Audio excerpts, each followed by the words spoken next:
agradecer a los profesores, a la doctora Miriam Magallanes, por haberme cursado esta invitación de poder estar presente con ustedes en el marco de este curso de diplomado sobre Derecho Penal.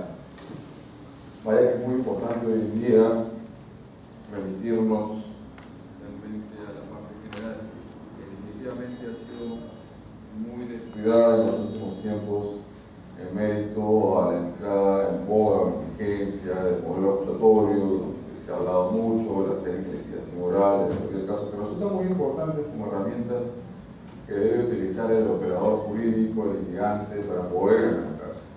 Pero si no saben de derecho penal, pues seguro que no van a absolutamente nada. Entonces ha habido una suerte de reticencia o una dejadez por parte de los operadores jurídicos sobre la estructura de la teoría del delito. Y no podemos olvidar que cuando hablamos de teoría del caso, hemos de hacer un desarrollo en el sentido de cuál es el hecho fáctico. Y el hecho fáctico lo tenemos que reconducir a un tipo penal, es decir, el juicio de tipicidad penal. Si no lo sabemos hacer, de seguro que las cosas no van a ir bien dentro del marco del proceso penal. A tal efecto, resulta importantísimo realmente hacer un desarrollo de marco teórico, conceptual, y también confrontándonos con una práctica de lo que debemos de concebir con los elementos categoriales de la teoría general de la imputación, como yo voy a referirme. Cuando hablamos de imputación, es atribución, es atribuirle a una persona la comisión de un hecho, de una conducta, una omisión. ¿Cuándo lo podemos hacer a este sujeto responsable o no? Esa es la pregunta que debemos hacer. Y ese es realmente el objetivo principal dentro de un proceso penal. Es un proceso de atribución al imputado de haber cometido tal delito o delitos que se le está atribuyendo haber cometido. Imputar, atribuir. Pero esa atribución delictiva no resulta realmente una empresa tan fácil como podría pensarse o estimarse. Para ello que tienen que definirse cuáles son los criterios de imputación jurídico-penal. Y eso es lo que hace referencia al tema que nos ocupa en la noche de hoy en cuanto a la teoría de la imputación. ¿Cuándo podemos decir que cierta persona es o no responsable? Estamos en un mundo o una sociedad regido por normas, el derecho. El derecho define o regula prescripciones. No todos vamos a ser obligados a realizar determinados mandatos, sino conforme a determinadas circunstancias. Es decir, las prescripciones, los enunciativos legales que se encuentran comprendidos en el derecho penal, aquí tienen como destinatarios a personas. El concepto de persona es importantísimo porque ese es un marco referencial obligado para poder definir ante qué tipo de imputación podemos realizar a una persona concreta en un caso concreto. Porque es cierto que nosotros no siempre tenemos o ejercemos el mismo rol, como puede ser policía, como bombero, como salvavidas, como maestro de una escuela, como fiscal, como juez, como el camarero de un restaurante, es decir, como el que vende, el armero. Es decir, el hombre, el ciudadano, se va colocando en determinadas situaciones y a la par ejerce determinados roles. El derecho penal en particular, se dirige hacia personas libres que se pueden autogobernar en base a su conciencia. Es la conciencia un elemento portador del ser humano que nos define si que este sujeto, este individuo, puede o no conducirse conforme lo que la norma quiere. La persona puede saber perfectamente que matar a alguien, a su esposa o su menor hijo, es un delito de parricidio. Pero tiene un ataque de epilepsia en estas circunstancias, en este intervalo de tiempo, tiene incontrolabilidad de sus conductas. A tal efecto, el derecho penal tiene que valorar esas circunstancias. Claro, es un tema de inimputabilidad. Cuando una persona que no está en posibilidad de actuar su conducta conforme a lo que la norma espera. Cuando la norma dice que el que mata a otro, aquel que daña la propiedad ajena, o aquel que se apropia de un bien total o parcialmente ajeno, ¿qué es lo que está diciendo en verdad? Usted no debe matar a su prójimo, usted no debe apropiarse de un bien que le corresponde, que es de propiedad de otra persona, usted no puede realmente dañarlo. Entonces hay un mensaje y todos, el universo somos destinatarios, en principio, el universo de personas. Pero ese universo puede ir viéndose restringiéndose, es ese círculo de destinatarios conforme a la naturaleza de estas restricciones. Tenemos algunos delitos que es de colocar realmente una persona en una posición de peligro, en una situación, o aquel que luego de haberle generado un accidente, porque sea un accidente, no lo socorre. Son circunstancias concretas que se van definiendo en la norma. Entonces, con la teoría de la imputación objetiva, lo que se pretende en todo caso es decir, cuándo a una persona de una forma racional se le puede hacer responsable de haber cometido un delito. Y la teoría del delito tiene fases, es secuencial. Primero vamos a explicar o definir si esa conducta está o no dentro del rol de esa persona, de su ámbito de configuración, y si lo ha traspasado ese umbral de transmisibilidad que le otorga el derecho. Si le ha generado un riesgo no permitido, es decir, se hace una confrontación con la norma y se dice, ¡ajá! Él condujo su vehículo más allá de los 80 km. Ah, ya. Este es un paso importante para decir si estamos ante un injusto. El injusto es la acción o omisión típica penalmente antijurídica. Pero si vemos que se produjo una muerte o unas lesiones, pero esto se produjo dentro de un riesgo permitido, por ejemplo, un cirujano o un médico está operando a una persona, es decir, ¿no? En toda operación quirúrgica, ¿acaso no existe un riesgo? Existen riesgos en la vida. La vida ya es un riesgo mismo. En el momento de que usted sale a la calle, más aún cuando se puede encontrar con las cómplices asesinas o los taxistas que lo puso de un lado a otro. Ya manejar, o mejor dicho, manejar en Lima es un riesgo, definitivamente. El asunto está, si queremos darle un significado penal, tenemos que confrontar la conducción, la conducta de cada uno de los participantes en el tráfico, si ha finalmente generado con su conducta un riesgo, ¿no? Entonces, volviendo al ejemplo anterior, si ese cirujano actuó dentro del margen de la lex artis, dentro del nivel de profesionalismo y ética y de óntica que se le exige a la profesión de la medicina, pero a pesar de ello se produjo un deceso o lesiones, pues esto no se le puede imputar objetivamente a este médico, porque hemos verificado de los datos y las características objetivas del caso concreto que este médico, que este galeno, no generó un riesgo no permitido, porque él siempre actuó de acuerdo del parámetro normativo. Y con ello me remito a lo que anteriormente dije. Estamos en un mundo, en una sociedad regida por normas. Las normas y el derecho prescriben derechos y obligaciones a todos nosotros. Es decir, nosotros tenemos que circunscribir nuestras conductas, nuestros comportamientos a lo que nos dice la norma. Cuando estamos conduciendo un vehículo tenemos el Código Nacional de Tránsito. Cuando es un médico tiene finalmente el Código Sanitario. Cuando se va a realizar determinadas actividades laborales en minas, hay pues finalmente códigos de trabajo riesgosos.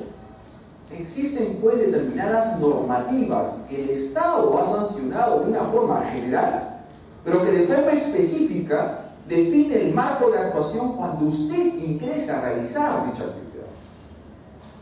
Y si en dicha actividad se observa, se acredita, se advierte que usted ha salido de esos márgenes normativos, nos vamos a tener el primer peldaño, es decir, si somos honores, si está sujeto a responsabilidad. Porque luego tendremos que escudriñar en la imputación subjetiva. Si es culpa o si es dolo, qué tan consciente él era finalmente del riesgo que estaba generando. Luego vamos a decir, está bien, lesionó a alguien y lo quiso, tenía la intención de hacerlo, pero resulta que lo hizo en mérito a una legítima defensa, en base a una agresión ilegítima que el Estado y el ordenamiento jurídico le da el derecho de repeler. Por lo tanto, es una conducta típica, pero no antijurídica. Pero si no es así, y si es antijurídica, luego recién nos vamos a preguntar sobre el sujeto culpable. Imputabilidad, si está en condiciones este señor de poder adecuar su conducta conforme a lo que la norma esperaba de aquel, si no había una exigibilidad de otra conducta, un estado de necesidad disculpante, un miedo insuperable. Personas finalmente que puedan verse coartadas, finalmente presionados bajo una amenaza. Pues si tú no me llevas a tal lugar, vamos a matar a tu hija, o vamos a matar a tu pueblo, mátala mejor para mí. No, eso no es el ejemplo. Entonces se va a ver coartado. En principio, el derecho penal solamente puede hacer responsables a un sujeto cuando ha actuado de forma libre y consciente. La conciencia es lo primero, pero luego vamos a definir si es un hombre que actuaba a una mujer, no hablo hombre, hablo en general, en un ámbito de libertad. Y eso es lo que nosotros debemos definir en el ámbito de imputación. El derecho penal tenía que avanzar mucho, porque de seguro, tal vez algunos de ustedes que están sentados acá, que me están escuchando, tal vez en sus clases de pregrado, o tal vez leyendo los anales de la jurisprudencia de años atrás en nuestro país, ustedes no leyeron en algún momento el nexo de causalidad. ¿O no se acuerdan de ello o no? Causalismo. Que fue finalmente dejado de lado por la doctrina, sobre todo porque siempre se desarrolla de una forma permanente e incesante en Alemania en los años 30 o 50. Y es increíble que hasta los años 80 o 90 en nuestro país algunos operadores jurídicos hayan seguido utilizando el término de nexo de causalidad. Nexo de causalidad. Pero acá, los padres del homicida, del terrorista, del violador, han de ser también responsables porque existe un nexo de causalidad. Existe una relación entre el hecho de haberle dado vida a este señor, porque si no le hubiera dado vida, no hubiese matado finalmente a su hijo. El que le dio la llave finalmente, el regente o el administrador del hotel, ingresó con su pareja y luego la violó, porque ella ya no quería tener relaciones sexuales con él, también tendría que hacerse responsable. Es decir, existen actuaciones o comportamientos dentro de nuestra vida cotidiana. ¿Hasta qué punto? Eso es lo que quiere decir la imputación objetiva. El comportamiento que tú tengas pueda tener un sentido delictivo. ¿Yo por qué tengo que ser responsable por lo que él haga en la vida? Yo le presto el carro acá al señor, y ahí me enseña, tiene su brevete, acá no hay problema, le maneja el vehículo, le presté mi vehículo y atropella bajo la influencia. Bueno, empieza a alcohol o sobrepasando la velocidad permitida. Yo puedo ser responsable por lo que él hace. Él es un hombre libre y responsable. ¿Por qué tengo que ser yo responsable? Pero invertamos finalmente el ejemplo. Yo a mi menor hijo de 15 años le doy el vehículo, o de 13 años, sabiendo yo perfectamente que él no está en condiciones de conducir un vehículo motor. Y así se procede finalmente que mi hijo atropella o provoca daños a la propiedad pública o privada. Y ahí es donde surgen ciertas construcciones que resultan importantísimas manejar cuando yo me hago garante. Es decir, yo ante ciertas personas no tengo por qué hacerme responsable por lo que vayan a hacer. Pero si entre mi persona y la otra existe una relación de dependencia, de subordinación u otra, si yo me convierto en garante, pues puede que mi comportamiento ya tenga un sentido. Es decir, acá tenemos ámbitos libres de configuración, donde cada uno tiene que responder por su propia conducta. Pero puede que en esta misma configuraciones sociales, de interrelación social, existir determinadas vinculaciones institucionales, padre, hijos u otros jugadores, qué sé yo, los jugadores con respecto a los imputables, los discernimientos, exista determinada vinculación. No es lo mismo que un policía que al otro policía le presta su arma, porque perdíle, mejor dicho, me olvidé la mía en casa, que el policía que llega a su casa sabiendo que su menor hijo juega con sus amiguitos y ahí nomás a la vista y paciencia y a la mano de ellos deja un arma y sin seguro y ahí cargada. Entonces van viendo ustedes que la responsabilidad penal podría darse imprudentemente si es que nosotros definimos en vez primera cuál es la relación que existe entre esta persona y la otra. Ok, entonces la visión causal naturalística debemos ya dejarla totalmente en el pasado, no solamente darle una lectura en forma de un antecedente de lo que era el derecho penal. Que la causalidad es en el mundo naturalístico, los fenómenos de la naturaleza, un aluvión, un terremoto, es decir, todos hechos que no son dominados por el hombre. Pero las prescripciones normativas y máximas las que están definidas en el derecho penal están dirigidas a personas, libres o no, conscientes o inconscientes. Somos seres imperfectos. Pero las normas y las que se encuentran reguladas en el derecho penal se dirigen a un deber ser. Definen modelos valiosos de conducta. Es invertir lo que dice la norma. El que mate a otro, probablemente lo que te están diciendo a ti, no mates a otro. Tienes que proteger, mejor dicho, respetar los bienes jurídicos ajenos. Eso es lo que te está diciendo. A partir de Kelsen, ¿ya? El positivismo, se dice que los enunciados normativos, las prescripciones legales, se dirigen al ser o al deber ser. Al deber ser. No podemos finalmente estructurar las imputaciones a personas conforme a las leyes de la naturaleza. Producto, obviamente, de una tormenta, alguien pierde el control, el dominio de su vehículo, de un aluvión, qué sé yo, de un huaico, y deja de controlar su vehículo y en la marcha provoca la muerte de otra persona. ¿Le podemos atribuir responsabilidad a él? Desde un punto de vista naturalístico de las ciencias naturales, diríamos, ¿hay una relación de causalidad, un nexo entre uno y otro? Sí lo hay. Y diríamos, la supresión mental hipotética, si el señor no hubiese estado conduciendo su vehículo, no se hubiera producido el accidente. Pero tiene que finalmente definir aquellos hechos y conductas que son parte del gobierno de nosotros, de los ciudadanos, por hecho de las personas, de aquello que está fuera, del margen de control de nosotros. Eso es lo que define, o esa es la frontera entre lo que es la causalidad y lo que es la imputación objetiva, cuando ya hace muchos años un gran maestro alemán, Hans Belsen, decía, no es lo mismo el rayo que cae sobre el tío, el sobrino o el hermano, de que aquel sobrino que todos los días va a misa para decir que se muera mi tío porque es el que va a heredar, y tan lechero él, en un momento determinado se produce un accidente, alguien murió, pues el sobrino, el tío, y se hace heredero de un gran problema. Digamos que la mente, las ideas no delinquen. Cogitación en poema nomo patito quiere decir que la biología, los pensamientos no tienen carácter delictivo. Para que las ideas puedan tener un carácter delictivo, tienen que materializarse un hecho. Es decir, usted puede llegar en la noche finalmente molesto y todo, y pensar, o sea, que llega su esposa y le da una sopa fría, no la atiende bien, o viceversa, porque no son machistas. O sea, esto lo quiero matar. Pero mientras que esos pensamientos, todos somos culpables por sentimiento, se lo decía Dostoyevski.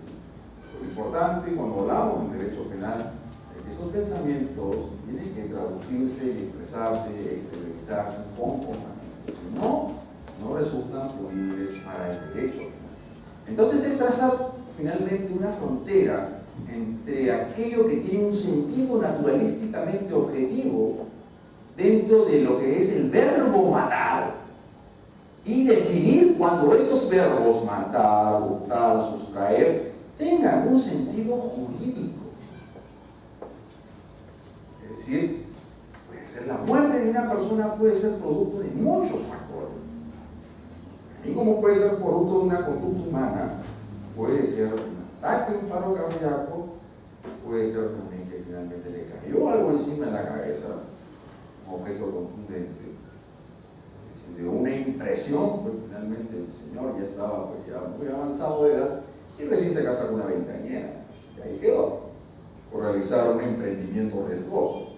Es decir, son muchos las causas, los factores que una persona puede matar. Pero ¿cuál es la función del derecho penal? Definir que esa muerte es atribuible a un sujeto determinado porque está dentro de su esfera de organización personal, dentro de su control, diría yo en mis palabras, dentro de mi esfera de dominabilidad, del curso del acontecer de los hechos, del comportamiento que pueda tener consecuencias jurídicas.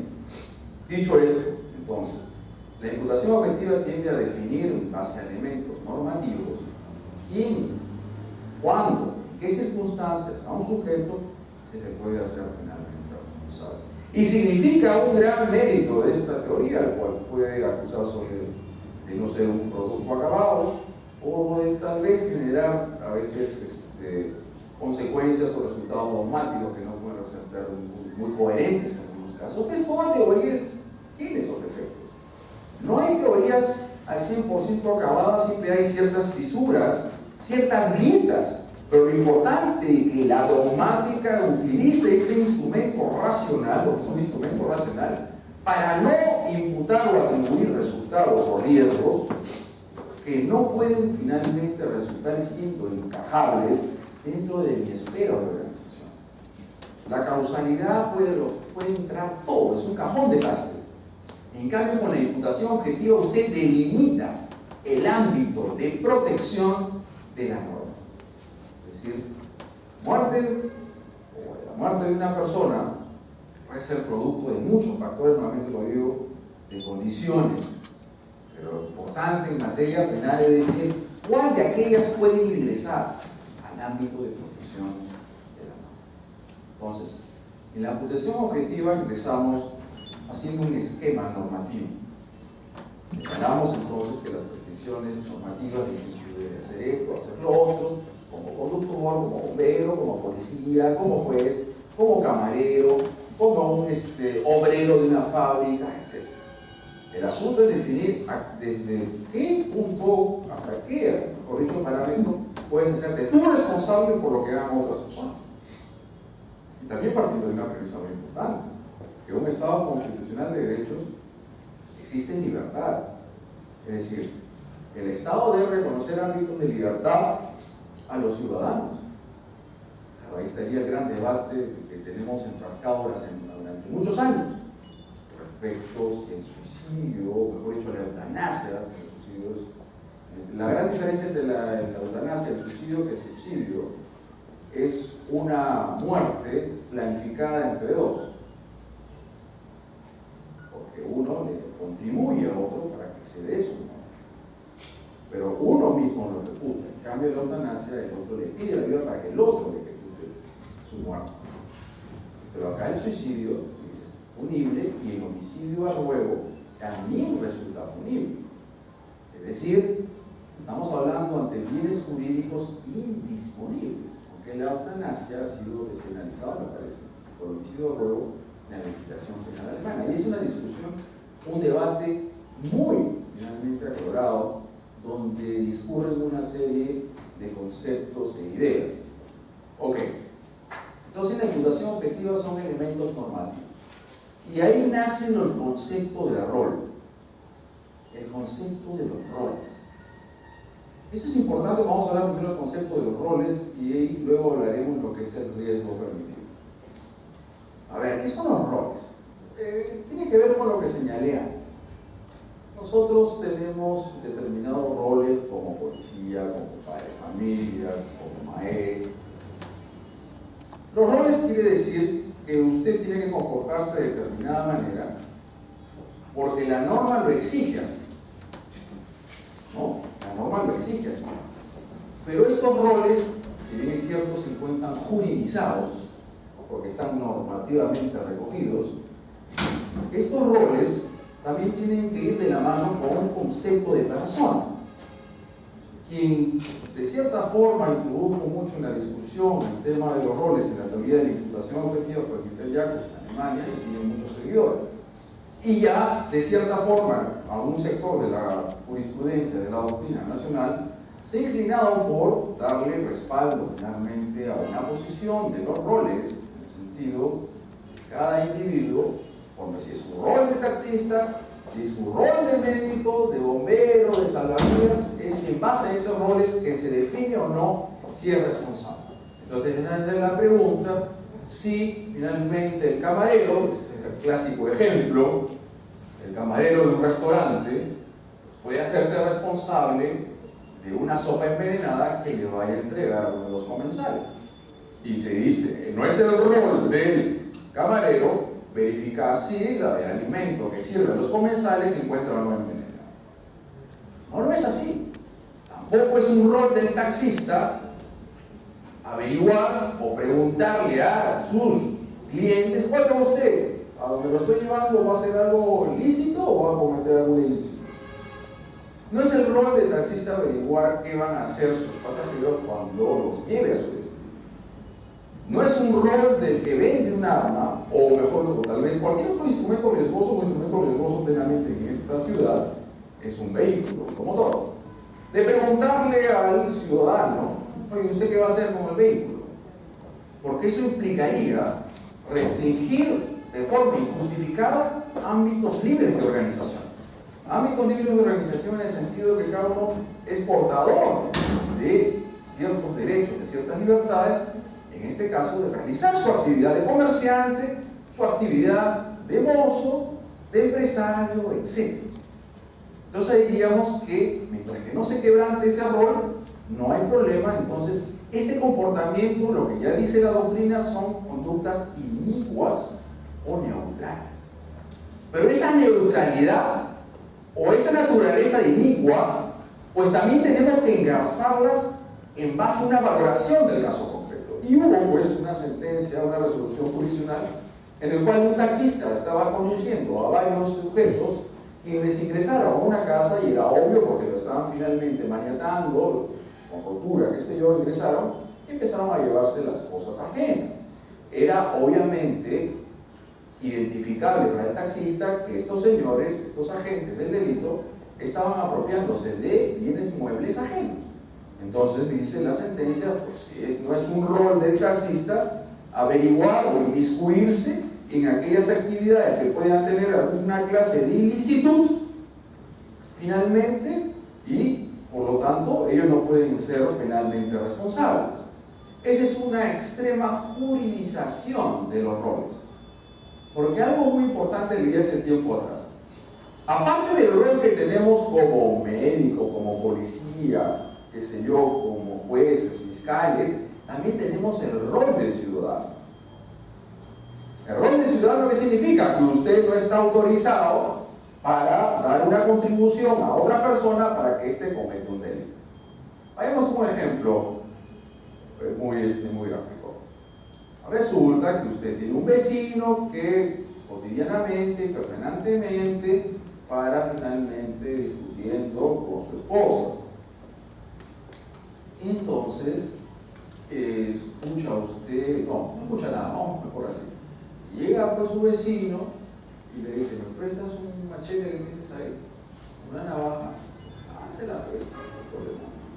Y regresa su vecino a la casa y lo que hace es asesinarlo a su esposa. Con ese machete, con esa navaja, con ese cuchillo que le prestó el vecino. Diríamos que él ha participado o tiene algún tipo de contribución en un delito de asesinato, mejor dicho, de parecido. No es el rol del vecino averiguar qué va a hacer con su otro vecino, su vecino, con el cuchillo que le presta. Oye, vas a acordarte bien por este cuchillo, ¿no?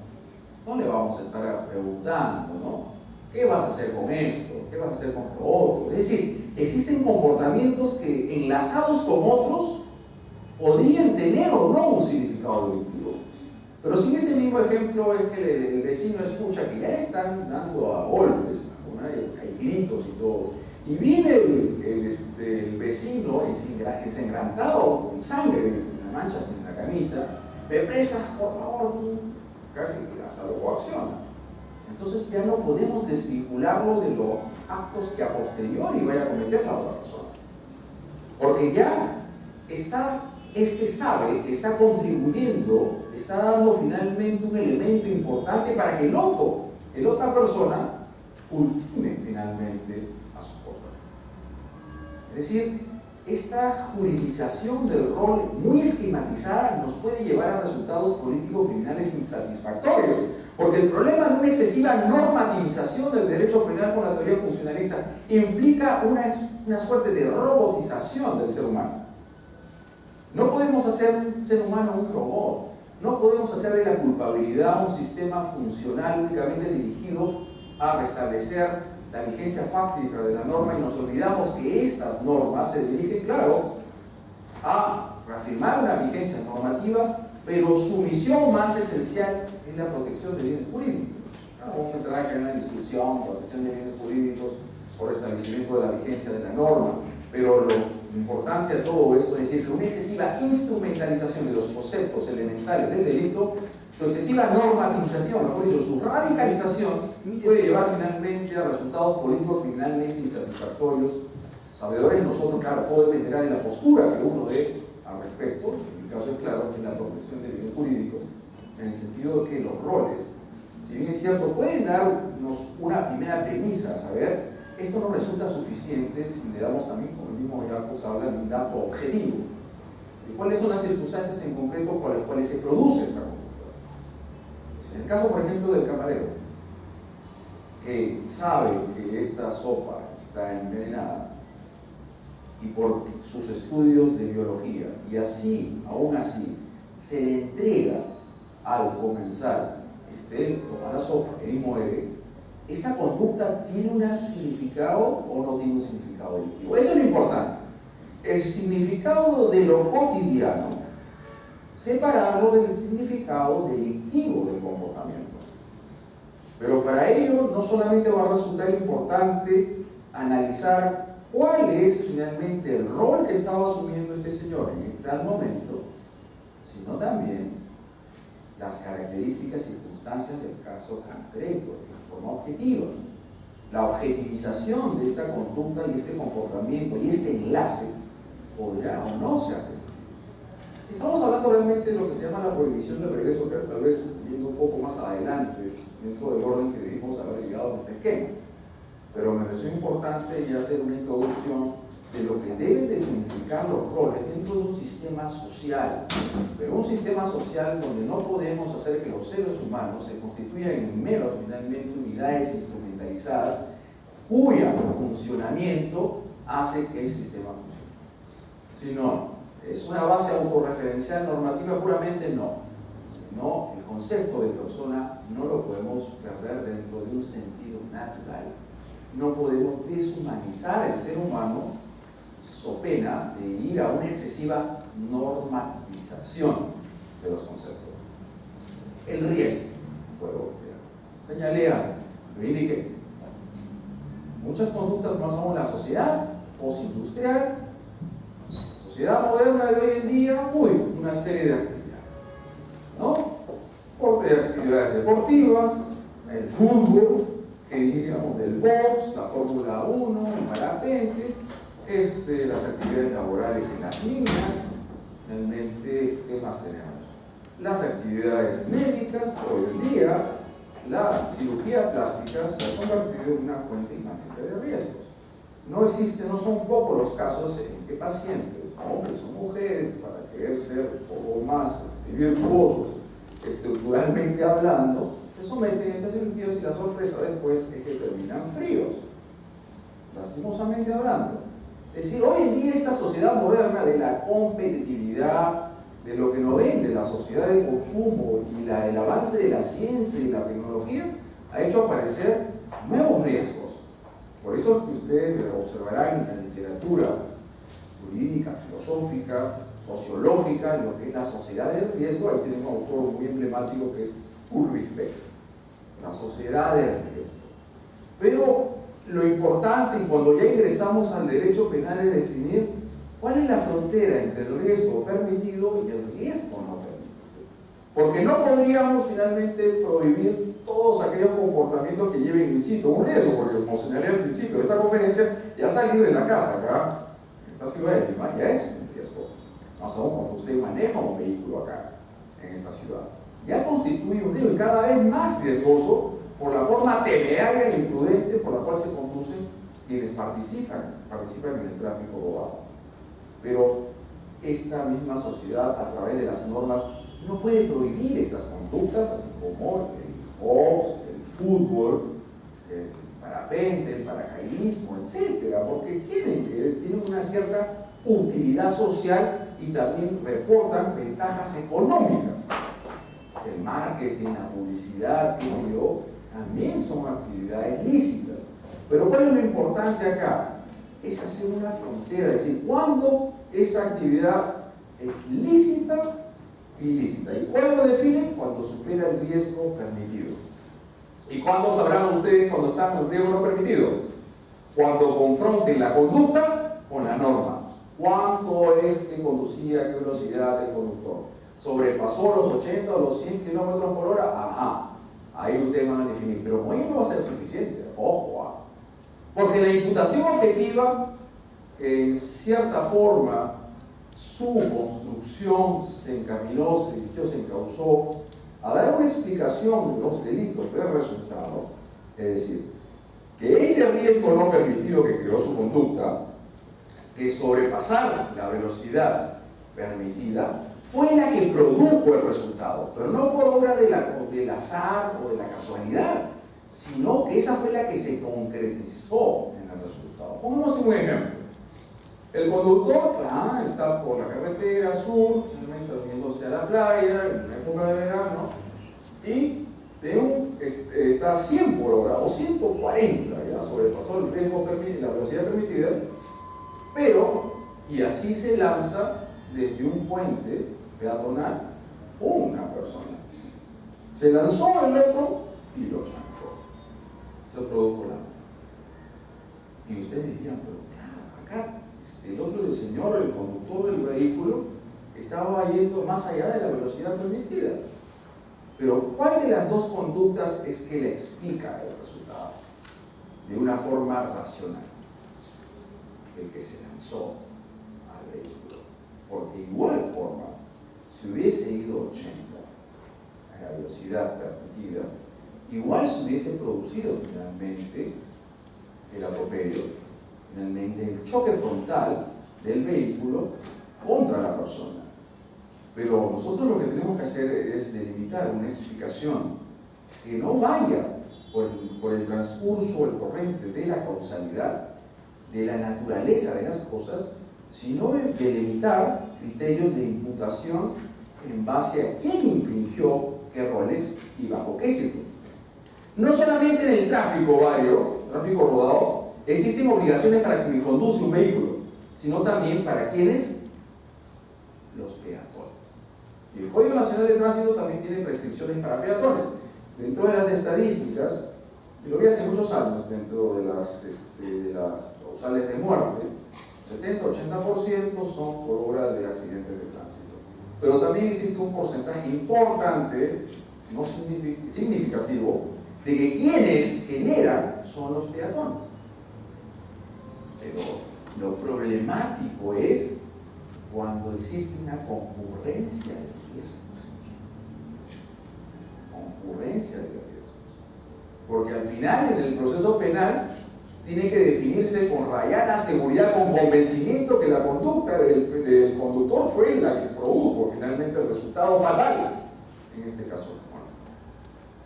Y ahí usted iría con el estudio correcto.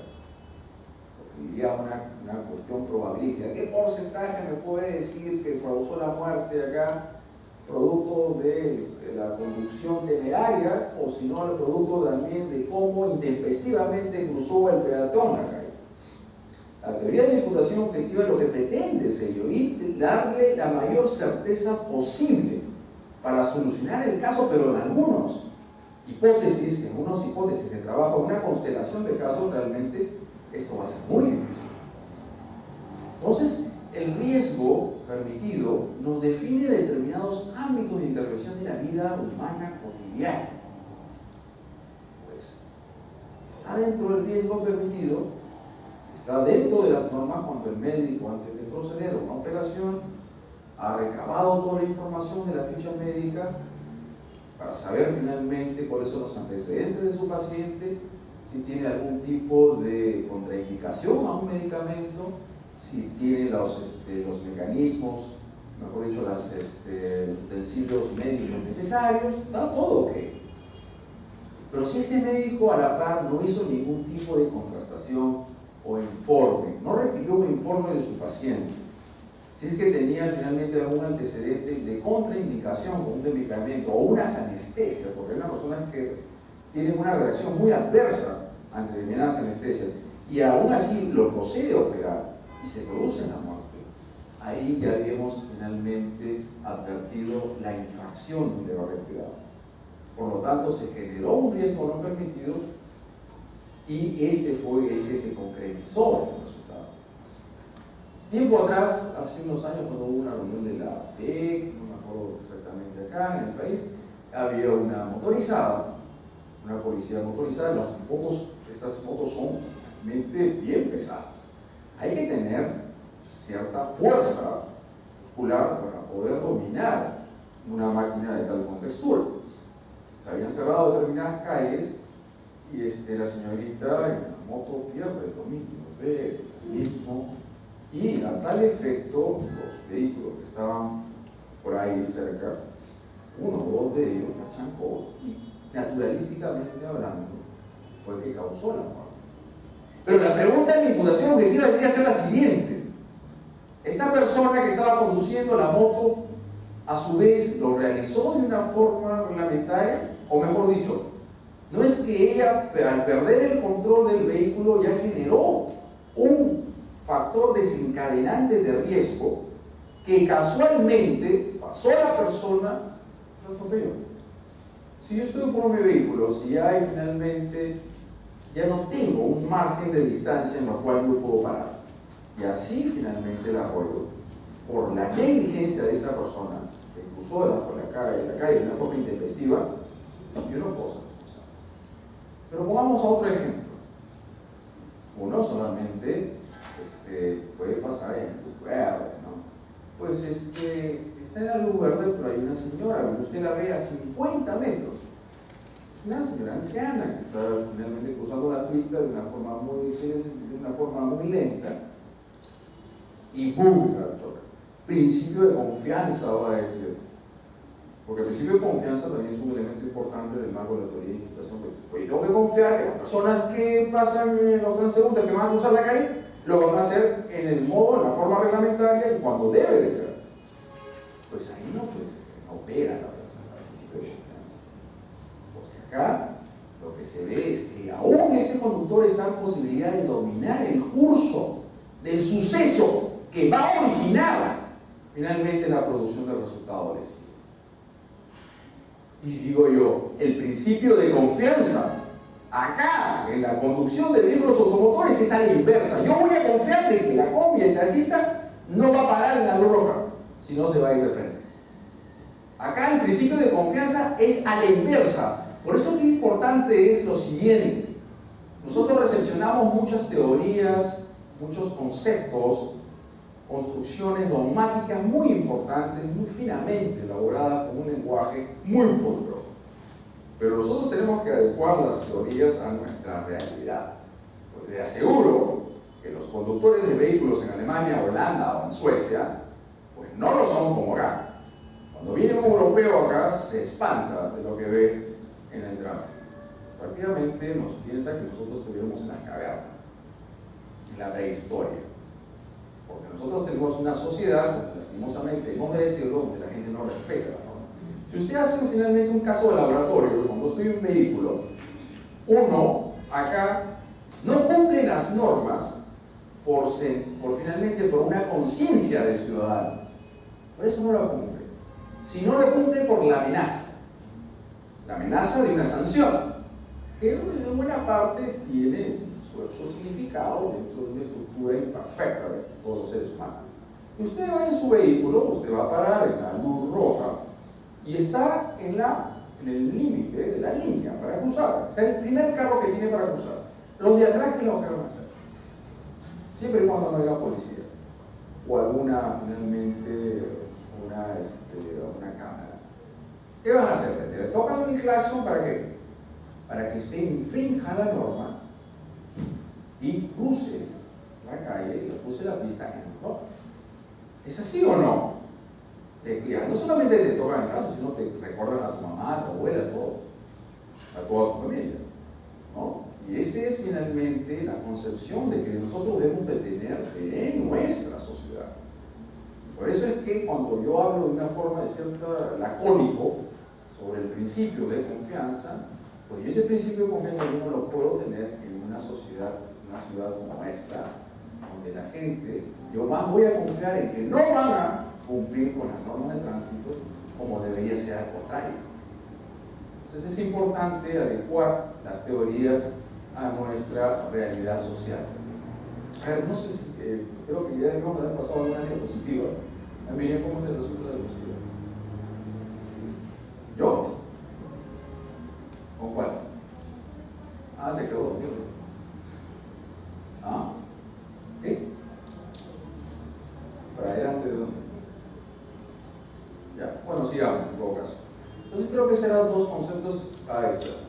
Este es, de cierta forma, el esquema que se advierte de cómo yo desarrollando la teoría del delito, ¿no? Concepciones ontológicas. ¿Qué se refiere con concepciones ontológicas? Propias del ser. Las concepciones muy ontológicas llevan al naturalismo. Claro que estas mismas concepciones ontológicas tienen el causalismo y el finalismo. De cierta forma, el finalismo ya se fue dando un primer peldaño, un primer paso en orden a establecer finalmente criterios de racionalidad al momento de resolver el caso concreto, porque fue Belsen, si bien es cierto, el padre del finalismo, que también es una concepción ontológica en cuanto a las estructuras lógicas objetivas del ser, que hizo esa distinción, que no es lo mismo cuando a un hombre lo mata un rayo que el otro caso de que quien dispara un arma al gatillo y le da muerte. Ya está dando una suerte de visión humana, racional del caso, en base a una concepción finalista de la acción, que alguien, a través de su saber, de su conciencia, sabe ya cuáles pueden ser las consecuencias de su proceder, de su conducta, de su comportamiento. Relación de causalidad, claro, con el finalismo se llegó a la intencionalidad. No sé si resulta siendo repetitivo, pero gracias al finalismo el dolo y la culpa dejan de formar parte de la culpabilidad, del reproche culpable y personal, y pasan a formar parte de la tipicidad. Eso es lógico. Una persona, al momento de que ya realiza un determinado comportamiento, ya sabe lo que está haciendo. Nosotros ya nos ordenamos conforme a un determinado sentido, siempre y cuando seamos conscientes. Bien jurídico estático, bien jurídico dinámico. Los bien jurídicos son dinámicos. Tienen un desarrollo, no son como un mausoleo, no son realmente como piezas estáticas que están dentro del mundo social. Y a partir de ello fue que Belsen dio vida a lo que era la teoría de la adecuación social. En el sentido de que ciertos comportamientos o conductas pueden encajarse formalmente al tipo penal. Formalmente. Pero en base a una valoración social determinada, estas sean atípicas, pues luego también habló de que formaban parte de la tipicidad o también de la antijuridicidad. Y ahí surgió lo que es la teoría de la adecuación social. Es un referente importante cuando luego ya se da un mayor desarrollo a la teoría de la imputación objetiva.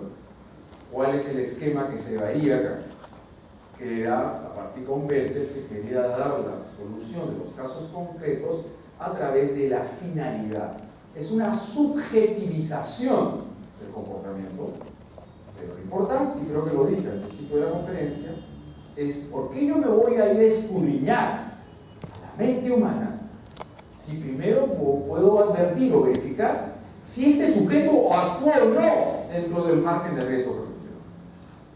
Si la muerte de un contrincante de box se produce dentro de la pelea reglamentaria, pues es propio de un enfrentamiento de tal naturaleza que los golpes que se den de forma sucesiva y contundente los contrincantes de la pelea de box, que uno de ellos pueda morir. Hace unos años realmente había un boxeador Mancini, dio muerte a un contrincante de box. Pues si nosotros primero verificamos ya en estas circunstancias fácticas de que el sujeto que causalmente o naturalísticamente hablando fue el que produjo el resultado, a mí no me interesa ahí si tenía o no la intención.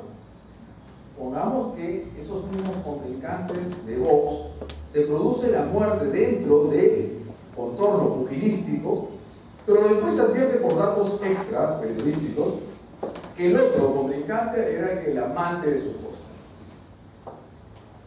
Miren, pues, el otro ya se había enterado que su contrincante de Vox era el que lo reemplazaba, lo sustituía en su lecho nupcial cuando él viajaba, ¿no? Que lo sustituía como persona que tenía relaciones con su esposa. Y resulta que van a tener un enfrentamiento pugilístico y le dan muerte. ¿Le podemos atribuir responsabilidad a él? Ya no me interesan las intenciones, los deseos, los sentimientos.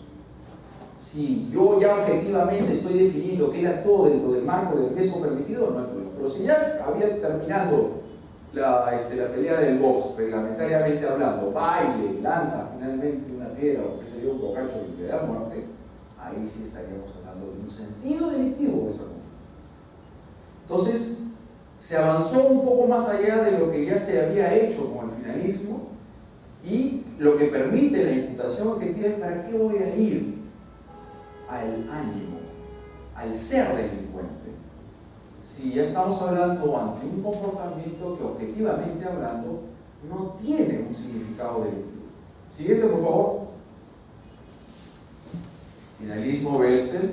En el delito imprudente no tenía una suerte de coherencia de la sistematicidad que debía existir en el delito. ¿Ustedes cómo conciben al delito culposo?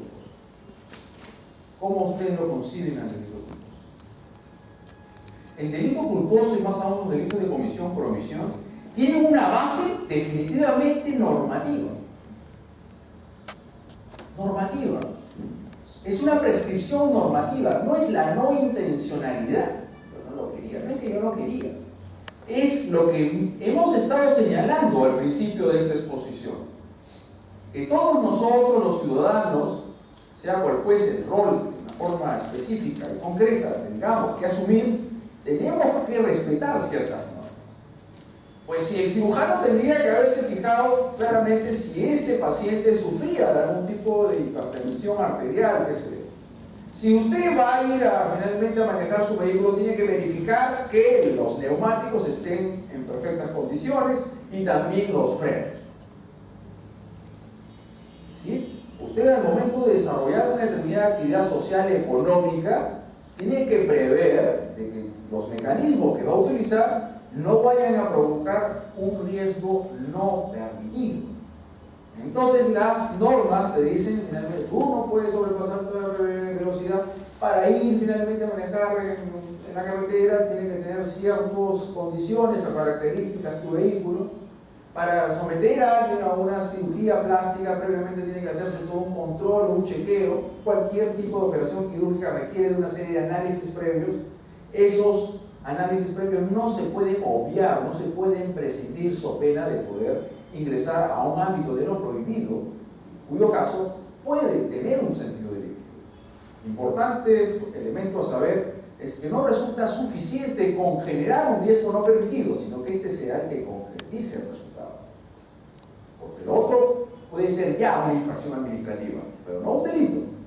Pero también debemos decir en esta clase de que en los últimos años, en nuestra legislación y también en derecho comparado, se ha ido produciendo una suerte de administrativización del derecho penal.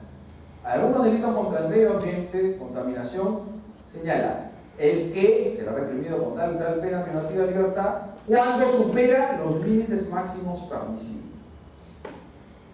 Y en algunos casos han hecho delitos culposos sin resultado, lo cual quiebra la naturaleza y esencia de los delitos culposos. Entonces los delitos culposos tienen una naturaleza normativa. Usted tiene que preguntarse, este señor tenía que someter su conducta a determinadas normas. El médico, el bombero, qué sé yo, el salvavidas, etc. ¿No? Puedes conducir un vehículo automotor cuando estás en el momento bajo la influencia de alcohol o sustancias psicotrópicas.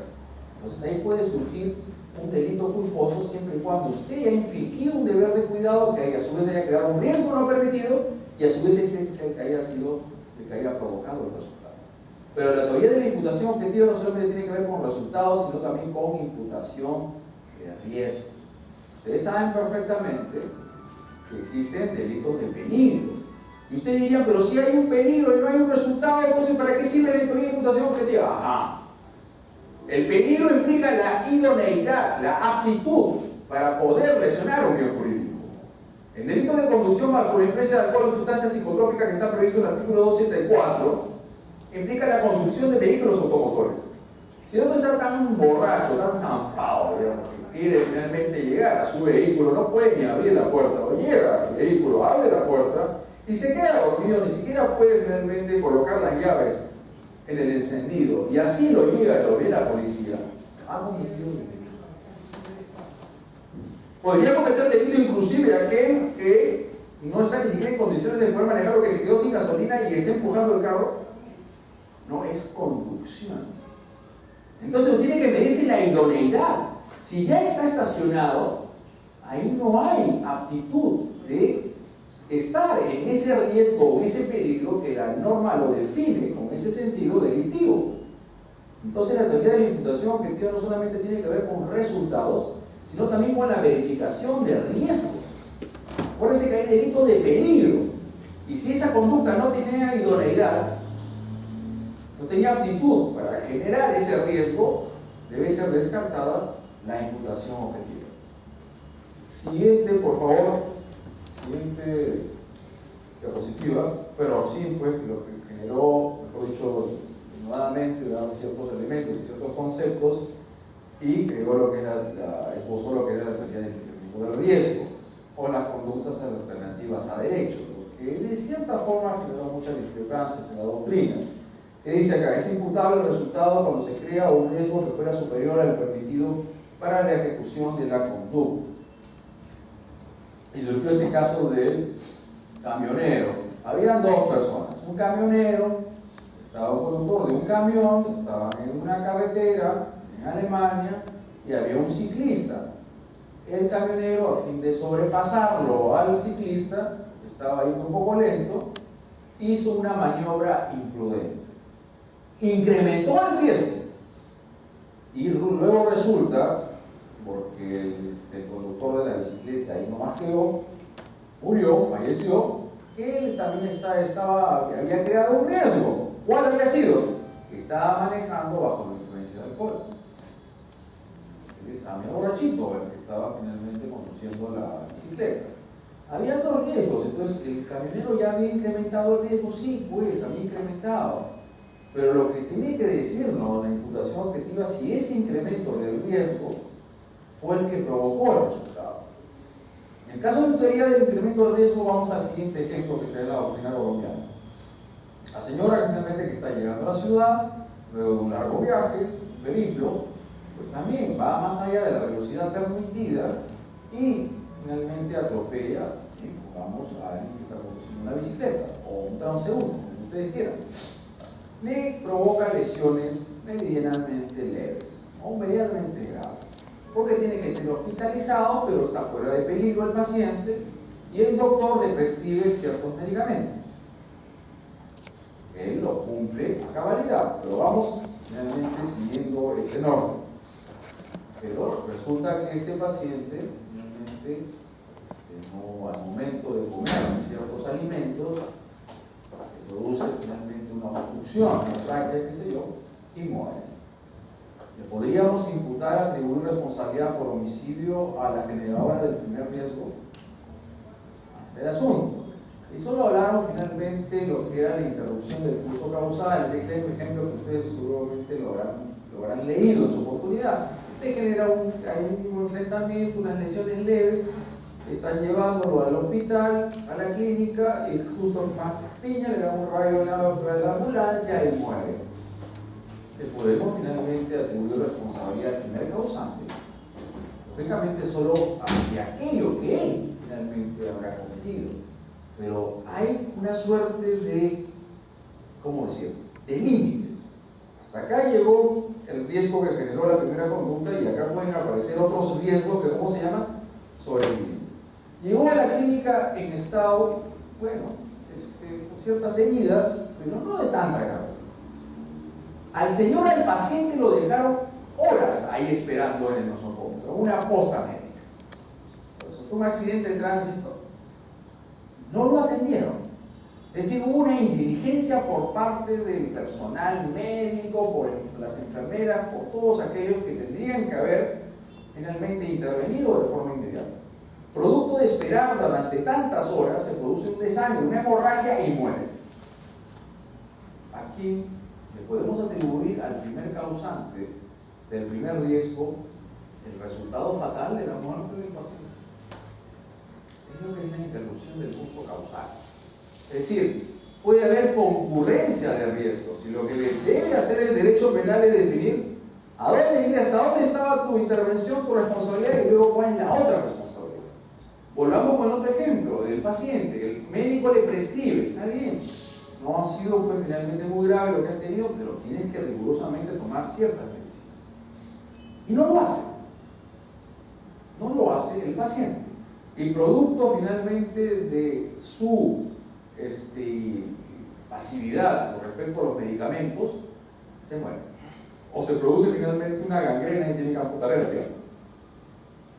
¿Le podemos atribuir responsabilidad al primer causante?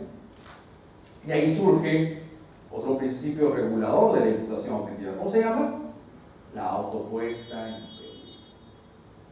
Los seres humanos, los hombres, somos sabios, ¿no? Ya somos conscientes y tenemos que saber cómo nos conducimos. Usted va a una farmacia, le dan cierta prescripción médica, que tiene que tomar ciertos finalmente medicamentos de una forma gradual. Le agarra de una forma imprudente, se los toma todos de una sola vez. ¿Quién está generando su propio riesgo? Es el paciente. Le podemos atribuir responsabilidad a los químicos, mejor dicho, a los farmacéuticos que le vendieron el producto. No. Es importante, hay delimitación de esferas de responsabilidad. Cada ser humano, cada individuo, cada hombre o mujer tiene que hacerse responsable por su propia conducción de vida. Y tiene que finalmente sujetarse a ciertas reglas, a ciertas prescripciones. Lógicamente que a veces eso no resulta fácil de delimitar cuando, sobre todo, se produce la muerte de una intervención. En los contactos sexuales, relaciones sexuales, que hay contagio por VIH. Vamos a dos ejemplos. Puede ser dos personas que tienen finalmente un encuentro pasional, fogoso por primera vez, y ella dijo, ponte tu preservativo. Aún con preservativo, porque si el preservativo no puede ser 100% efectivo, en algunos casos, depende de la marca, que se produce finalmente la muerte. Luego, otro caso. Ese mismo caso cambiéndonos en la siguiente hipótesis. La mujer no fue consciente de que el otro se ponga el preservativo. Y aún así, sabiendo de que la circunstancia como lo conoce, tiene relaciones sexuales. Y así le contagia el VIH. ¿Qué les parece? En el primero o el segundo caso. El otro actuó bajo todo, finalmente, las precauciones del caso. ¿No? Pero ¿cuál sería el primer deber del que tiene el SIDA? ¿Cuál sería? Si lo tiene, sería de abstención total o, al mínimo, procurar que su pareja sexual ocasional lo sepa y tome su decisión. Si hemos SIDA o no, pues tú dices si aceptas o no. Si lo tienes, obviamente tiene que ser con las precauciones del caso. Como se dice, prevención más no represión. Entonces el asunto está acá, es cómo delimitar la responsabilidad de quien fue el portador y que contagió de esta enfermedad letal. Claro, porque también hay los seropositivos, aquellos que son portadores de la enfermedad, pero que no fallecen, no le provoca su muerte. Eso es algo muy importante, y también señalando, como indicamos en un principio, que la vida no es un bien jurídico disponible para su titular. tal suerte que, sabiendo la víctima que está finalmente, si puede siendo contagiada, pues igual habría una suerte de responsabilidad por la otra persona. Pero esta intervención consciente de la víctima por lo menos tiene que definir ámbitos de atenuación de la culpabilidad de este sujeto. Pero es muy distinto que se haya utilizado el preservativo y en el primer caso no haberlo hecho, máximo cuando el otro se le indicó de que era portador de esa enfermedad. Entonces la teoría del incremento de riesgo, regresando a ello, supone elevar más allá de lo permitido el riesgo, que se eleva, por reiterar estos ejemplos que siempre se dan en cuanto a superar la velocidad permitida. Siguiente, por favor, diapositiva. Ok, Rossin, Gibernat, teoría del fin de protección de la norma. La norma tiene por fin proteger cualquier tipo de causación de resultado, o solamente aquellos que ingresen a su ámbito regulador de la norma. Vayamos con un ejemplo. Un vehículo que el conductor pierde el dominio de este carro y cruza la otra canaleta y así genera un choque tempestivo contra el vehículo que iba en un sentido contrario. El conductor del otro vehículo muere, pero luego de las constataciones y las primeras diligencias pesquisas, se advierte que el otro conductor no tenía puestos sus cinturones. Ajá, ¿cómo lo ven? Está bien, el primero generó un riesgo definitivamente porque estaba conduciendo su vehículo en condiciones no óptimas, porque los neumáticos estaban ya en la lona. Y aún así, condujo su vehículo y por eso mismo, al momento de ese pinchón, fácilmente perdió su dominabilidad, ingresó a la otra canaleta y provocó el choque con el otro vehículo que iba a un sentido contrario. Pero resulta racional de que le podamos achacar responsabilidad por un resultado mayor, cual pudo haberse prevenido si es que la víctima hubiese finalmente, entre comillas, estado con su cinturón de seguridad. Por eso le digo, los casos concretos pueden dar ciertas dificultades de resolución, porque dentro de, y más aún en nuestra sociedad, se podrán advertir no en pocos casos que las dos personas participantes o tres en este evento, cada uno por su lado haya infringido su deber de cuidado. Y acá hablamos de que la víctima se generó una puesta en peligro, porque es obligatorio a todo conductor en un vehículo motorizado ajustar sus cinturones de seguridad. Entonces el ámbito de protección de la norma me dice hasta dónde o qué tipo de causación de resultados es que debe de ingresar a su ámbito regulador.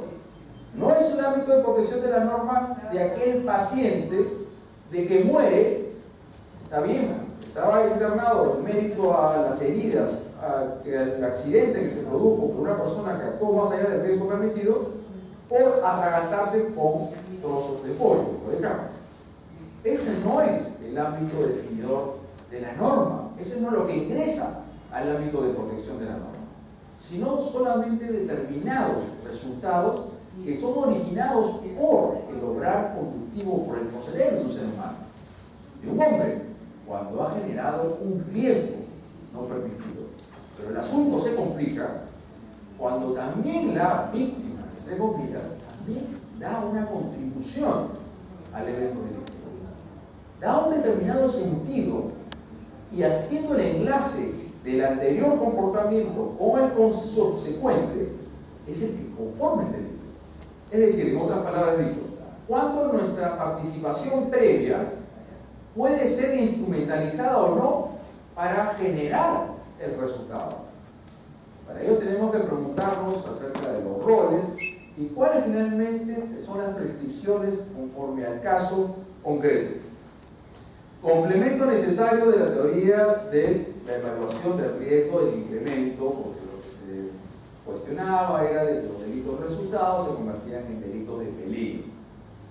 Porque no basta, acuérdense que en principio la teoría de la imputación efectiva importa dos elementos. Primero, que el sujeto cree un riesgo no permitido, y segundo, evaluar, verificar, constatar de que ese resultado es producto de esa conducta generadora de ese riesgo no permitido. Solo se debe responder por las consecuencias nocivas de una conducta cuando se infringiera una norma que tuviera como finalidad la prevención del resultado dañoso producido. Eso es lo que tenemos que preguntarnos y hacer una delimitación clara, valorativa, de cuál es finalmente la que causó el resultado.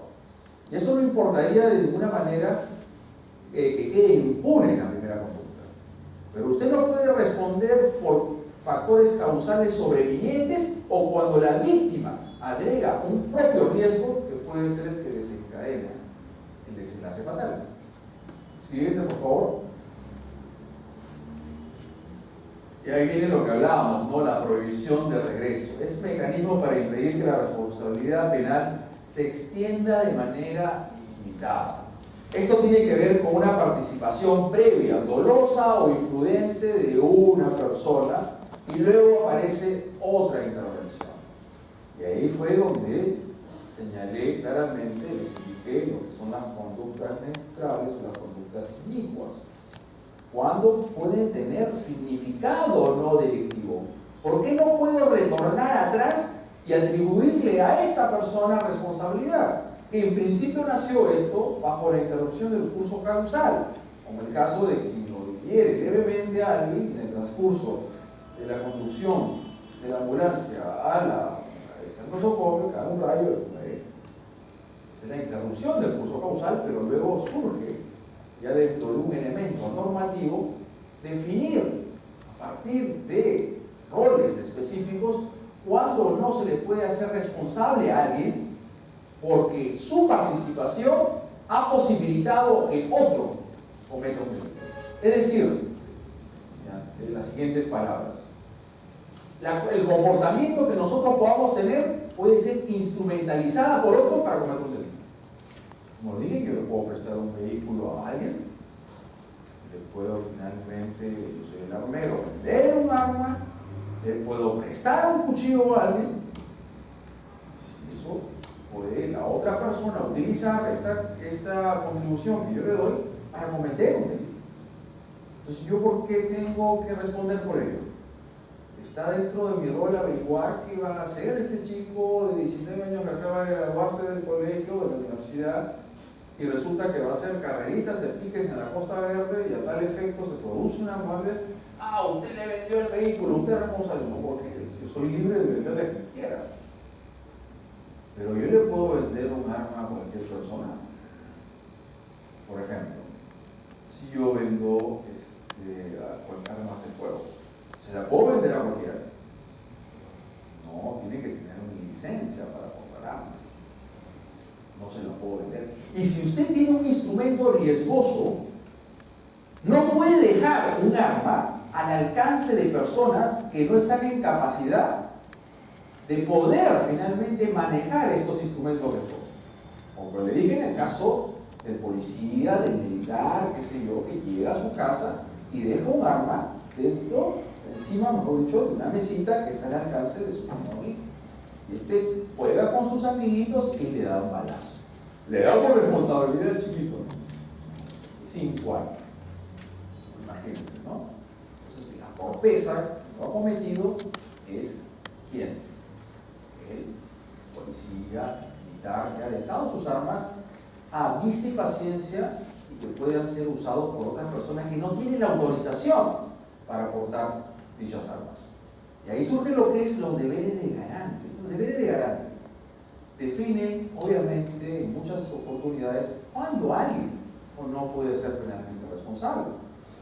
Señalé a un principio que nosotros, cada ser humano, individuo, es libre y consciente de sus conductas. Por lo tanto, existe una delimitación de responsabilidad que por los defectos que tengas tú, que tenga el otro, yo no tengo por qué responder. Pero no, existen relaciones de carácter institucional, paterno-filial, el maestro con sus alumnos, donde él debe hacerse responsable. Y también en el ámbito de determinadas actividades riesgosas, cuando por ejemplo es que finalmente el instructor del paracaidismo, del puente, lo que sea, alpinismo, de conducirlo finalmente a los alumnos. Si el instructor de paracaidismo le ha enseñado sobre determinado equipo cómo manejarlo, pero llegado un momento lo vas a utilizar otro sin que lo haya instruido, ahí sí puede haber una responsabilidad. Es decir, las relaciones de garantía nos van a definir en cierto sentido cuando no estamos ante una conducta con contenido delictivo que ha significado una contribución a que otro cometa un delito.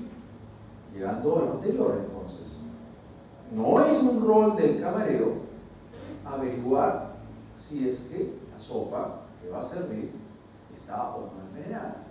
No es el rol de quienes llevan las cajas de una mercadería X averiguar, indagar si estas se encuentran en buena calidad, si no están descompuestas y las introducen en el mercado. Es un deber del taxista preguntarle a sus clientes qué van a hacer cuando lleguen a su destino.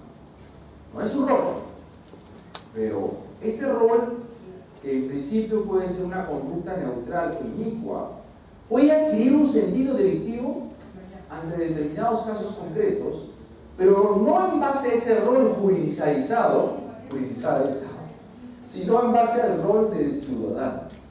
¿Cuál es el rol que tenemos nosotros como ciudadanos? Evitar la lesión de bienes jurídicos, siempre y cuando no signifique un riesgo para nosotros.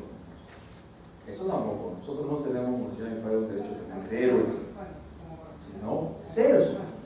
Mientras que tu participación o tu contribución no resulte finalmente un riesgo para tu propia vida, si el taxista está conduciendo a los ladrones, los que ingresan a la casa, él sabe perfectamente, los espera y no te preocupes, te vamos a pagar más.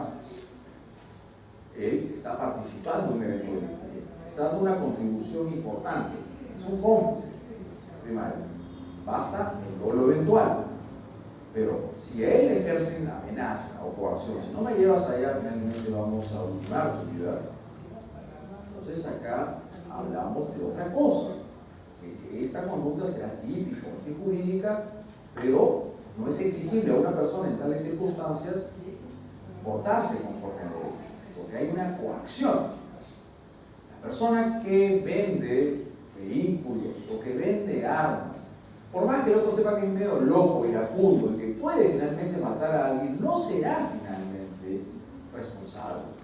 Pero si él sabe perfectamente que está en una trifulca o está en una pelea, ya pues ve que está al frente suya y que hay una pelea de pandilla, qué sé yo, ingresa a su tienda y sabe perfectamente que lo que él quiere es esa arma o ese instrumento peligroso, navaja, cuchillo, para ir a matarlo al otro o asesinarlo o herirlo, lógicamente, que hay un sentido delictivo. Quiere decir que el ámbito del rol no puede significar siempre impunidad, porque no basta fijar y valorar la conducta conforme al esquema de los roles, sino definir a su vez qué sentido tiene ese comportamiento. Y ahí creo yo que se trasciende el rol estricto del armero, del mesero, para pasar a un rol de ciudadano, en el sentido de no contribuir finalmente a que otra persona cometa delitos. Porque la estigmatización muy rigurosa y normativa de ello implica deshumanizar al ser humano. Y a eso no puede llevarla las doctrinas o las teorías que vayamos a elucubrar en derecho penal. Ok, entonces la provisión de regreso es un mecanismo para impedir la responsabilidad penal a extenderse de forma ilimitada. Es una garantía de no responder por todas las posibles afectaciones que puedan resultar del bien público, bien jurídico custodiado. Mecanismo de interrupción del nexo causal se expone a partir de la noción de previsibilidad. Entonces hemos revisado lo que es el ámbito de protección de la norma y lo que es la prohibición de regresión. Pero hay claro en decir lo siguiente, que estos principios pueden darnos ciertas premisas, pero resulta importante al operador jurídico tratar de darle un contenido valorativo dependiendo de las características objetivas y subjetivas del caso concreto. Es decir, no podemos anclar dentro de un concepto rígido, sino este concepto tenemos que ajustarlo conforme a las naturalezas de las características del caso concreto. Siguiente diapositiva, por favor. Sí, por favor. Doctor, cuando usted habla que el derecho penal se puede deshumanizar, en el caso concreto, si es que nos regimos a los roles estrictos que la ley penal determina, no estamos utilizando el principio de legalidad estricta y estamos desconociendo su contenido, su concepto, y estamos tratando de determinar como legislador en la ley CERTA esa situación, o me estoy equivocando. No, yo creo que ¿para qué sirve la dogmática? Si la norma lo dijese todo, pues creo que primero ya no estaría en la norma no lo dice todo, dice que mata a otro. Hay infinidad de variables, de múltiples opciones por las cuales una persona puede dar muerte a otro. ¿Cuál es la finalidad de la dogmática en sí de forma general? La posibilidad de un instrumento racional coherente que pueda dar una solución a casos similares dentro de un nivel deductivo. Quiero decir con esto que el principio de legalidad lógicamente es la estructura basilar del derecho penal, pero ese principio de legalidad por sí solo no nos da las suficientes herramientas para poder interpretar. Y todas las teorías lo que quieren es hacer es interpretar y valorar, conforme a las características particulares del caso concreto, cuál finalmente debe ser el resultado. Los roles como tal parten de una teoría sistémica, que se habla de cuando el sistema normativo es un subsistema dentro del sistema social, los seres humanos son finalmente integrantes, somos miembros de esta organización, de este subsistema, y como tal tenemos ciertos referentes normativos, y las normas nos definen cómo debemos actuar. No son normas estrictamente penales, porque las normas que no va a decir de tránsito, de la medicina, es en una serie de ámbitos de la actividad social. Eso quiere apuntar la teoría de la imputación objetiva, de decir cuándo, conforme a una norma extrapenal, van a decir si tú eres o no, o cualquier persona responsable de una teoría. Es decir, el principio de legalidad lo define, solamente es delictiva aquella acción o omisión que se encuentra exactamente imprevista. Pero lo que quiere hacer la imputación objetiva es definir que esos verbos tengan que interpretarse de una forma jurídica. Por eso que señalé que tenemos que dejar atrás la causalidad, porque matar puede tener un significado naturalístico. Caerle finalmente una luta a alguien, una avalancha encima, enorme. Era obvio que la norma le decía que usted no podía conducir o tal persona bajo la influencia de alcohol, lo hizo así. Tal efecto inclusive provocó un resultado de las lesiones o la muerte de una persona. Lo que quiere la imputación objetiva es darle un sentido delictivo a la conducta, al comportamiento. Un comportamiento humano puede tener un sentido únicamente naturalístico y a su vez puede en algunos casos tener un contenido delictivo, un significado conforme a lo que las normas prescriben. Por ello que ha sido importante dentro de este desarrollo la normativización de los sistemas funcionalistas. La normativización es importante porque las normas nos prescriben cuál es nuestro margen de actuar, de proceder a un determinado caso. Pero yo quiero concatenar ello con determinada esencia del ser humano. Es decir, de que los destinatarios de la norma somos individuos, somos seres, pero somos seres humanos. No somos mecanismos puramente autorreferenciales de un sistema de imputación, de atribución de derechos y deberes. No somos una suerte puramente de instrumentalización. A eso va mi discurso y el mensaje.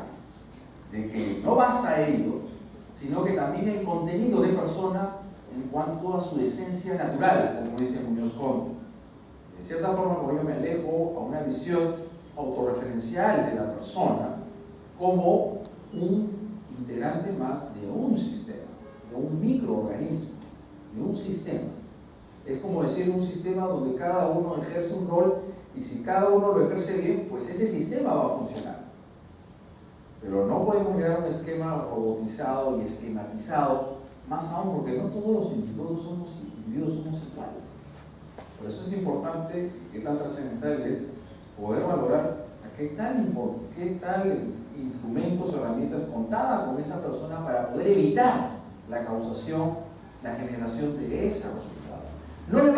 No va a tener la misma culpabilidad aquel finalmente experimentado corredor de autos que sale de su casa, normalmente se va de paseo, o un vehículo que se da cuenta perfectamente de que los frenos no están funcionando bien, que aquella finalmente novata que recién está manejando, recién está sacando su brevete, y no sabe pues de que ciertos efectos está indicando que los frenos ya no están funcionando bien.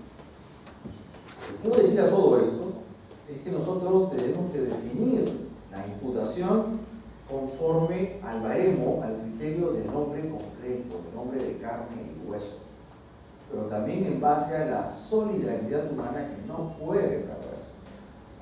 Acá, ¿cómo puedo ser responsable? Yo estaba yendo en la velocidad permitida, estaba dentro del carril permitido y la señora se cruzó, pues, la señora fue la que cruzó intempestivamente la calle.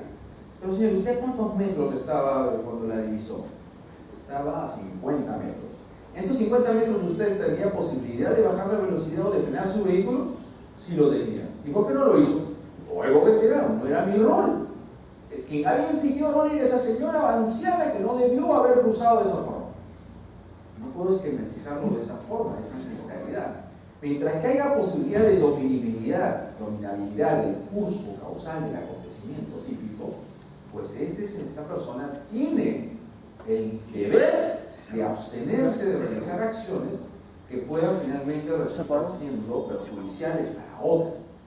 A eso va finalmente mi mensaje, que el ser humano no puede ser esquematizado únicamente en roles, sino que los roles tienen que ser definidos por determinadas circunstancias y por la esencia natural.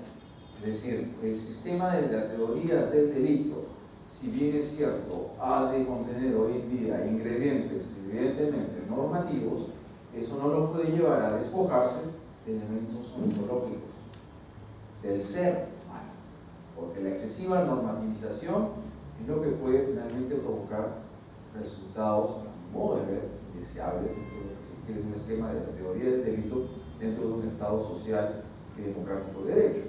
Y la teoría de la imputación objetiva tiene que darnos estas herramientas para poder finalmente aplicar las normas con racionalidad. Pues sí, está bien, lo atropelló, naturalísticamente hablando, pero este señor se había salido de su riesgo, había manejado más allá de la velocidad permitida. No, se condujo conforme a un conductor prudente y razonable. Por lo tanto, si la otra persona, por ejemplo, que estaba conduciendo esta moto, perdió el control y a tal efecto se produjo finalmente el atropello, él no puede ser responsable para ello. Que un lobo se me tire de un puente peatonal y yo lo arrolle, tampoco yo no puedo finalmente ser responsable para ello. Pero si yo veo que una persona está a tales metros y aún estoy en posibilidad de parar el vehículo o bajar la velocidad, debo de hacerlo. No es mi rol de conductor, porque como rol conductor yo no tengo por qué responder por las estupideces que hagan otros, pero sí mi rol como ciudadano de evitar la lesión de bienes públicos. No sé si más o menos la respuesta fue respondida como usted esperaba. Sí, acá estamos finalmente de cierta forma para poder... doctor, sí. lanzando la pregunta. Lee Ferraioli en su libro de Garantismo Internacional, Teoría y Razón, creo que habla del derecho penal garantista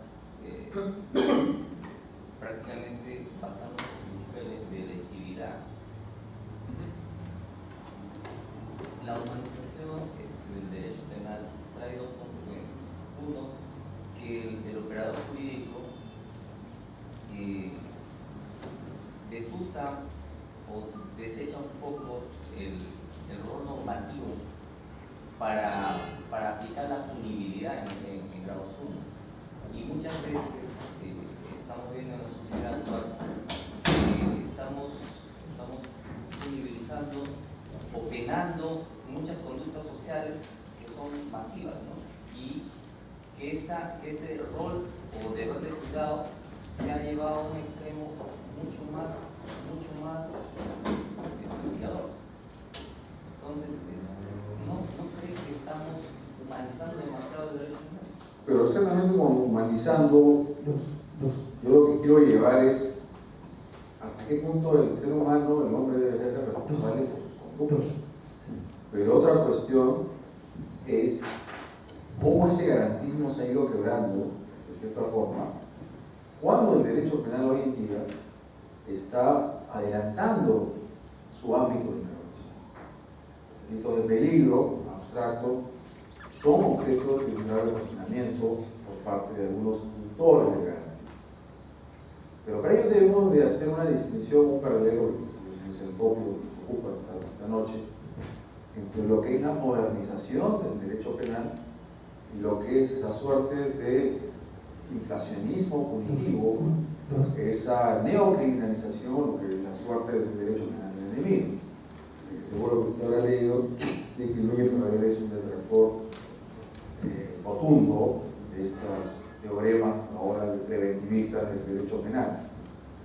Lo que la sociedad era, digo, hace 2 siglos, no es la sociedad de hoy en día.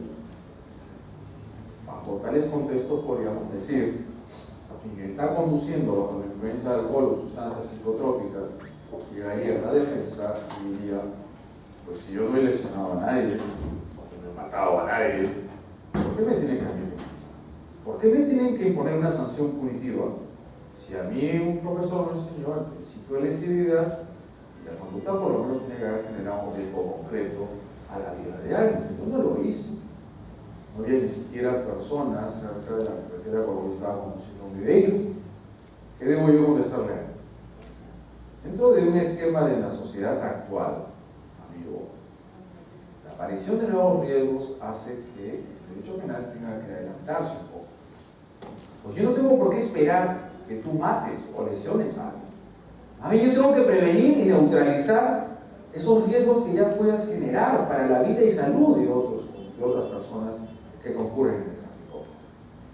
Es decir, la sociedad va teniendo nuevas dinámicas, nuevas configuraciones e interactuaciones sociales, nuevas actividades que aparecen nuevos riesgos. Y es lógico que en este devenir histórico, social, porque el derecho penal ya tiene que reformular sus esquemas, pero siempre bajo determinados criterios mínimos de garantía. No en vano les señalé anteriormente de que si este conductor, por más seguro que estaba ahí, no podía ni manejar el vehículo o el vehículo estaba en desperfecto, estaba malogrado, no hay ni siquiera idoneidad de la generación de este riesgo o este peligro que sea abstractamente construido normativamente por la norma jurídico-penal. Es decir, el garantismo tiene que ir amoldándose y flexibilizándose a la sociedad de hoy. Y señalé, estamos en una sociedad de riesgo. Y hoy en día el derecho penal tiene que contener esos focos de riesgo, pero sin dejar de lado las garantías materiales y procesales acuñadas hace muchos años. Eso no podemos abandonar de ninguna forma. No puedo ser finalmente partícipe de un excesivo garantismo, pero menos tampoco dentro de estas expresiones draconianas que nos lleva a este mal llamado derecho penal del enemigo. Podemos reformular y modernizar el derecho penal, pero no podemos hacer el derecho penal un instrumento puramente opresor y represivo. Lo que vemos en las últimas modificaciones de nuestro Código Penal, cuando se han reintroducido instituciones propias del derecho positivo, del positivismo criminológico, como la reincidencia y la habitualidad. Cuando el estado de sospecha puede que algunos solamente por sus características físicas, este es un posible secuestrador, el derecho penal tiene que amoldarse siempre de las nuevas caracterizaciones de la sociedad, pero dentro de un estado constitucional de derecho. Es decir, hay ciertas garantías que nunca deben de abandonarse. Este es el gran reto de hoy en día del derecho penal. Pero una cosa es lo que nosotros podamos postular acá dentro de un foro académico. El otro es muy distinto a lo que se va a llevar a los predios congresales. Es decir, nosotros vamos acá a discutir bajo criterios técnicos y científicos, y de cierta forma aparejados de una realidad criminológica. Pero los otros señores, dentro de un hemiciclo parlamentario, lo que van a hacer es únicamente discutir ideas de cómo ganar mayores electores. Mejor dicho, cómo van a hacer que la legislación penal los pueda finalmente llegar a obtener mayores réditos ante la sociedad. Y ante esa politización del derecho penal, lo que van a hacer, lo que están haciendo es una suerte de funcionalización y una desnaturalización de la esencia de un derecho penal democrático. Es decir, los legisladores legislan a espaldas de la doctrina, o de la doctrina que realmente debe ser coherente con un Estado constitucional de derecho. Porque cuando alguien quiere torcer el derecho, bajo merced a un precio, pues puede crearle las teorías que quiere. Los gobiernos autoritarios más autocráticos que ha habido en la historia fueron respaldados siempre por algunos juristas, pseudo-juristas, porque al final lo que eran traicionar sus ideas solamente para venderse al mejor postor. Pero eso es el ámbito de la política, definitivamente. Pero quienes aún tenemos un espacio dentro como operadores jurídicos, podemos amalgamar o aún cultivar ciertas herramientas o instrumentos de hacer que el aparato punitivo del Estado no resulte siendo únicamente una reacción puramente del Estado, sino un instrumento racional para la pacificación del conflicto. Que lógicamente, bajo la criminalidad que hay en este país hoy en día, ser muy garantista no es muy, no da muchos réditos, no es muy popular, en otras palabras. Pero no podemos traicionar a los principios elementales del derecho penal. Y ya terminando, porque creo que nosotros estamos en la hora, quiero decir que la teoría de la imputación objetiva aún les aseguro que va a definir mayores ámbitos de desarrollo teóricos conceptuales. Pero qué importante es que lo que podamos explicar acá y discutir lo llevemos a los casos prácticos.